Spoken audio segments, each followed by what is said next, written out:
Hi Cancer, welcome to March. So what's going on for you right now? They're saying like you're not really putting a lot of love into some of the things that you're doing. And part of the reason is it's a Mercury retrograde. So you're looking at your past and you're like, oh my gosh, are these things going to flare up again? Are they going to become issues or problems in my life again? Like, what is it that I can do differently maybe to kind of keep that shit in the past? So what is kind of tainting any feelings of happiness that you might have right now? And they're saying like, well, the fact that you're not being forthright, that you're not like kind of being assertive and going out of your way to communicate things that you have to, that are deeply focused, like emotionally, like how you're feeling, you might not be expressing that to other people. And like, okay, so that makes sense. Like, obviously, if you are upset with somebody, is it going to bring you joy or happiness to share that? Probably not. But why is this, but like, why is it that this is kind of the reverse energy where actually sharing how you're feeling is going to increase your level of happiness? And they say, well, because by stuffing it, you're creating an emotional imbalance for yourself that is longer sustained over the month of March, like over time. And so they're saying, if you were just able to do this, different opportunities are going to come through for you. And this could be by way of like a new job opportunity. This could be like a physical gift from somebody. This could even be winning money at a casino or something like that. They're saying, but these kind of blessings don't come through unless you speak your truth. Now, why is that? They're saying because it's somewhat liberating and joyful to like just get stuff off your chest. And also it's about creating a space. So let's say that you're going through the airport with like a suitcase of all of your baggage and stuff feelings like in your subconscious, okay? And then, but you have to book it to your connecting flight. And so as you're dragging your suitcase through the airport, you're slowed down because it's heavy. But like as soon as you start throwing stuff out of it, you start speaking your truth, even though it's hard and it's sad, and that's why we suppressed it in the first place. The sooner we do that, the lighter our suitcase becomes, and then we can make it to our connecting flight on time. But you're not going to make it to this opportunity, to this like gift or reward. It's like a tangible thing. It's like something of value in the physical world. You're not going to make it there unless you can start throwing shit out of your suitcase so that you can put more, better, new things in there. Does that make sense? You can't just like keep putting, eventually the more shit that you put in there, you're not going to be able to zip it shut. That's the point. So you have to throw things out, create a space for new wonderful things to come through. Okay, so what do you think is going to make you happy? And they're saying something different. Something, and it's not by way of another person. It's not like somebody else's generosity, just something different in your life. Like a new way of thinking, a new thought, something new, a new friend, a different way to communicate with people. That's what you think is going to make you happy. So how is your perception true? And they're saying that, something should be easy. It would be like a message just coming to you that, you don't really have to work hard to obtain. It's not like you going out to find something. And, I think these messages do come through for you this month. And it does create this energy of like happiness and fun and stability by the time that we get to the end of March, and joy with another person. So this could be somebody reaching out to you with words of kindness, or maybe it's somebody asks you out and it's like a really good match for you, kind of a thing. How is your perception false though? And they say, well, if you don't shift your perspective on, clearing space in your life and having conversations that are difficult or hard, you're going to drive yourself bonkers. You're going to really feel this Pisces energy of like back and forthness, where it's like you start going one direction, you're like, nope, and you go the other way, and you're going to feel all over the place. And so that's kind of important for you. And so when it comes to relationships, it might be like, hey, you're all right. I just don't really love you. And we've been hanging out for 6 months. And it's like, you're pretty perfect, but I'm just not feeling it. And I don't know why. And it's nothing you did, but I can't force myself to love you. Gotta cut you loose. Having a conversation like that sucks. It's hard. And maybe you want to give it more time to, kind of work itself out, to see if maybe you develop feelings for them. But if you don't chuck them to the side, how can you expect a new relationship to come through? Especially if you say, I'm not a cheater, I'm a loyal, faithful person, then that's not in alignment with who you are, and therefore it can't happen. Make sense? Okay, So what will actually make you the most happy this month? And they say having fun, joy, celebrations, maybe even a little bit of drinking. They say like the details of this are going to be like non-specific because every single Cancer is different what you enjoy, but whatever you think is the most like fun way to celebrate or experience, time with your friends is going to be the best thing for you. You definitely need to get out of the house. This is not a month where you stay in, and you might say this is a month where I stay in because Mercury retrograde and I'm always going to be late and, whatever, lose my wallet. But it is a time for you to be spending a lot of time outside. Okay. Forces that are at play outside of your control. And so they're saying that you might not be like, okay, because you have become recently a person who is a little bit more open to receiving blessings, that is also going to require you to make some decisions. And so in order to make those decisions in favor of your happiness, they're like, okay, let's think about what isn't fair and what I don't want for the long term. Like if I see something that is unjust, I'm going to make a decision about that it's not fair for me. Okay. I'm going to speak up even though it's hard. And I'm going to do that right now. But then also like, okay, so, for example, in the context of that relationship that I mentioned previous, if I think this is good now, but if I can't see myself with you in the long term, I'm just going to cut you loose now so that I can create a space for that long-term person to come through. Does that make sense? So, what kind of circumstances outside of your control can kind of be a detriment to your happiness this month? And they say, people not being assertive enough with you either. And that's also unfair. So it might be on you to be like, hey, bitch, I can tell that you're holding something back. What is it? I can see that you have something you need to say because you've been acting real weird. What is it? And then, also kind of saying like, I'm going to hold on to something that isn't good for me long term, that I don't want long term. It's time to just ditch it. Even if this is a job, right? It's like, oh, well, I don't want to leave this job until I have a new one, then start looking for a new one. And I know we shouldn't start new things in a Mercury retrograde, but if this is, maybe you started looking for a job like prior to the retrograde starting, then it's not a new task that you're embarking upon. It's just one that you're continuing, that you're picking back up in a retrograde. Does that make sense? Okay. So, what's going to bring you luck this month? So your lucky day of the month is the 22nd, and then your crystal of the month is sodalite. So in raw form, this is what it looks like, okay? And in tumbled form, this is what it looks like. Okay, so sodalite correlates to the throat chakra. It does so many magical things, so I'm just going to mention a few of them. But you could look this up on my website if you wanted more information. Also, I have both raw and tumbled ones there. And so you can get one from your local rock store or whoever you like to get your gems from. But if you get them from me, they come with a printout that says like, hey, here's all the angels that correlate to this. And here's how you care for this stone. And then also a video playlist of different ways you can use your crystal. So anyway, general things that the sodalites do. So this helps you be of good service to other people. So if you work in a service industry, this would be helpful, especially if you're hoping to make more tips or something like that.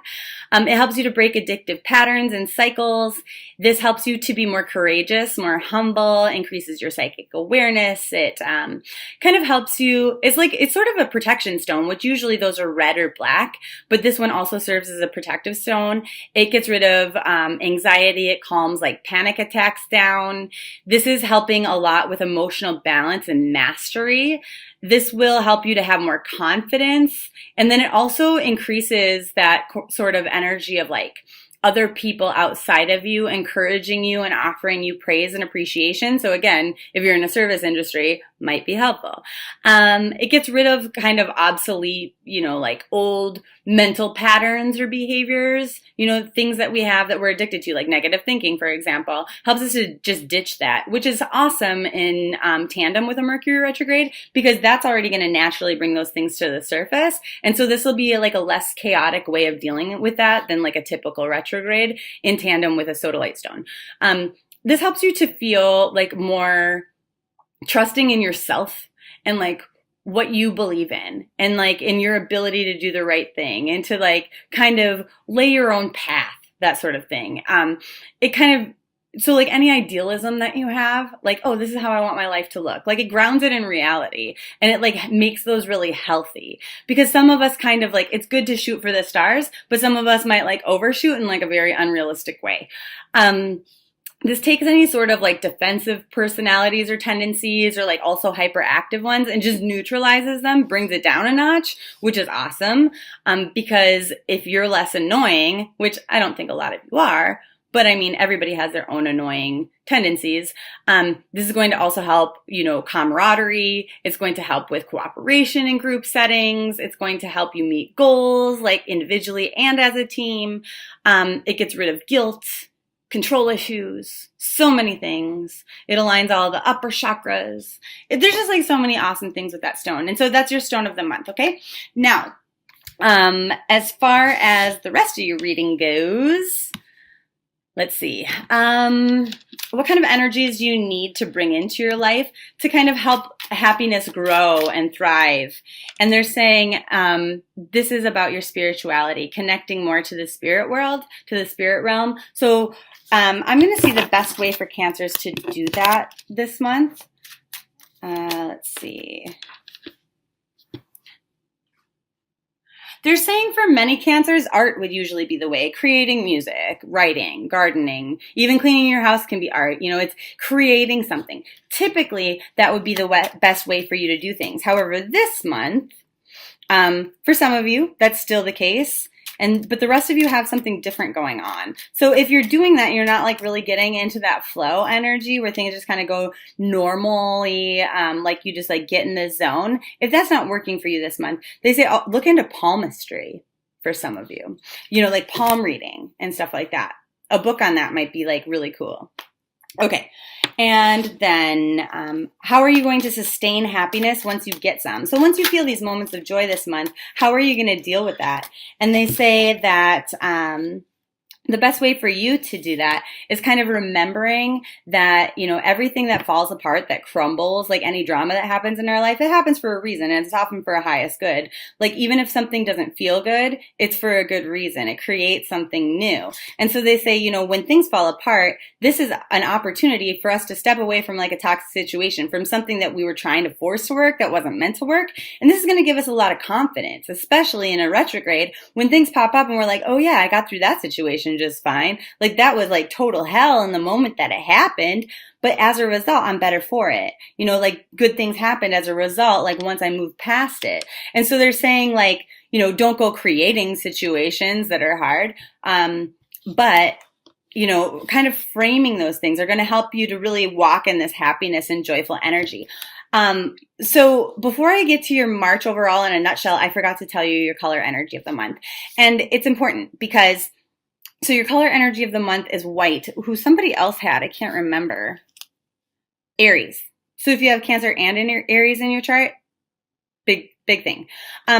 So anyway, the number energy here is 24, which is an energy of like things are okay, you know, and they're getting better all the time. And this is thanks to an energy of balance. But with white, it says lighten up. And so white as a color energy, you can wear white, you can eat white chocolate, but you can play in the snow.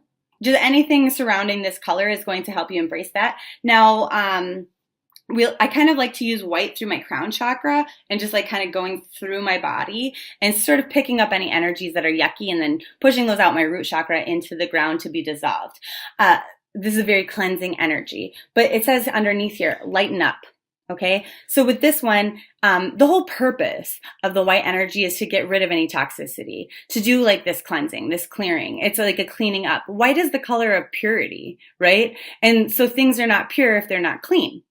So this is going to help us like kind of understand what's going on. You might experience like cleaner, clearer skin if you really embrace this color energy. It represents integrity and truth and also surrender. And so with that Tower card, it's kind of like, oh, okay, so yeah, I'm just going to trust that this is like for a highest good, that I'm just like, tearing it down and rebuilding. And what I rebuild in its place is going to be awesome, whether that's a relationship, a job, like a way of doing things, a mindset, whatever. So with this one, your affirmation is, I give myself permission to lighten up and experience ease in my body and soul. So you're kind of going to want to go through this month with this sort of like, okay, I can handle this. Like a go with the flow type of energy. Okay. Now, what I also wanted to mention though, before we get on to your March in a nutshell, like kind of an overview, is that for you guys, purple tones, lavender, lilac, like, I maybe indigo, even though that's more of a blue, but like violet, royal purple type colors, you're going to want to avoid those. I would even avoid magenta. The reason why is because they are not going to affect you well this month.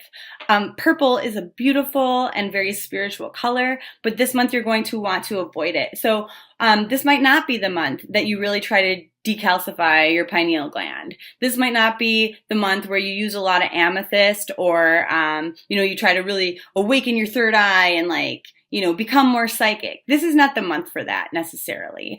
This is a month where you're going to want to use colors like white and maybe some blue for the communication, which the sodalite obviously totally encompasses. But white is your power color, very, very much so, more than any other color in the spectrum, even though you might say white is not a color. It's a void of color. But anyway, avoid purples. Why do you need to avoid purples?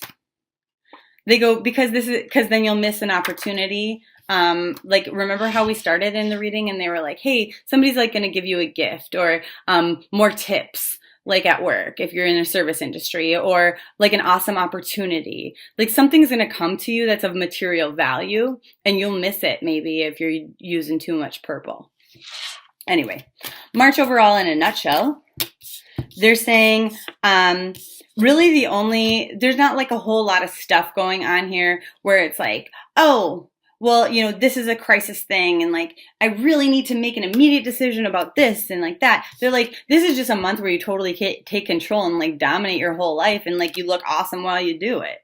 Taking control of every situation that you can in your own life of like the direction of how things go. Might sound a little bit weird when they're saying you're also kind of in this like go with the flow energy, but it's like controlling the things that you can and understanding that everything happens for a reason, controlling your responses to that makes you look very powerful and in control of things and gives you a lot of confidence, and you're not wrong. This is a month where you find a lot of balance, a lot of work-life balance, where your finances finally come into balance, where you create a schedule for yourself where you have time for your friends now, like that sort of a thing. This is a month where there's a lot of joy and happiness and stability that carries on into April and all the way through the end of April. So awesome for you. I love you so much. See you in April.